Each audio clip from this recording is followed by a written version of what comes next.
À la une de Jeune Afrique, la Côte d'Ivoire et les conséquences des récentes législatives dans le pays. Bonjour Florence Richard. Bonjour.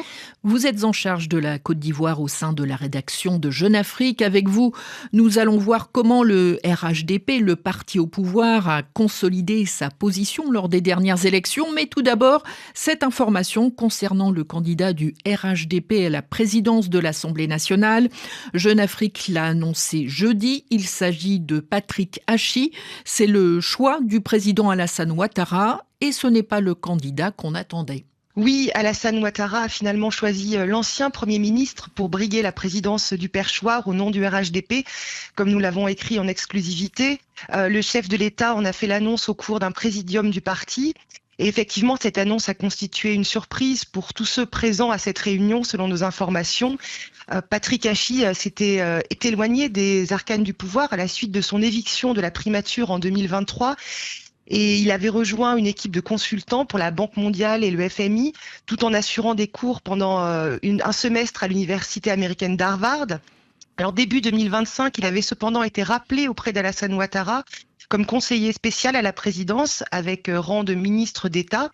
C'est à lui que le président ivoirien avait confié l'organisation du dernier congrès du RHDP ainsi que l'élaboration du programme gouvernemental pendant la campagne présidentielle. Alors c'est un technocrate, un transfuge du PDCI qui a été réélu député dans sa région de Lamé, une terre traditionnellement acquise à Laurent Gbagbo. Lamé, une région qu'il préside depuis 2013. Revenons au scrutin lui-même, les législatives de décembre, Florence Richard. Le RHDP a donc consolidé son hégémonie lors de ces élections. Comment expliquez-vous un tel raz-de-marée ? Alors en effet, le parti présidentiel s'est offert 197 sièges sur 255, soit une trentaine de plus que dans l'Assemblée sortante. Il a conquis 44 circonscriptions supplémentaires. Alors il confirme son hégémonie dans les régions septentrionales où les scores des candidats du RHDP ont été écrasants. Mais il consolide aussi son ancrage dans les autres régions, notamment dans l'ouest et dans le sud. Alors il faut savoir que depuis plusieurs années, le RHDP s'est implanté dans des territoires traditionnellement acquis à l'opposition. Il gère les trois quarts des régions et des communes.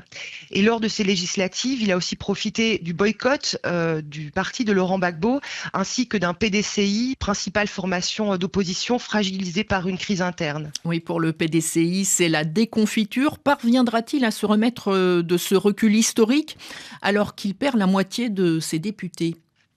Alors, son président Tidjane Thiam a annoncé au cours de ses vœux une restructuration de la formation politique pour, selon lui, renouer avec la base. Tous les militants ont été invités à faire des propositions jusqu'au 20 janvier. Alors, à voir dans quelle mesure cette restructuration donnera un nouveau souffle au parti.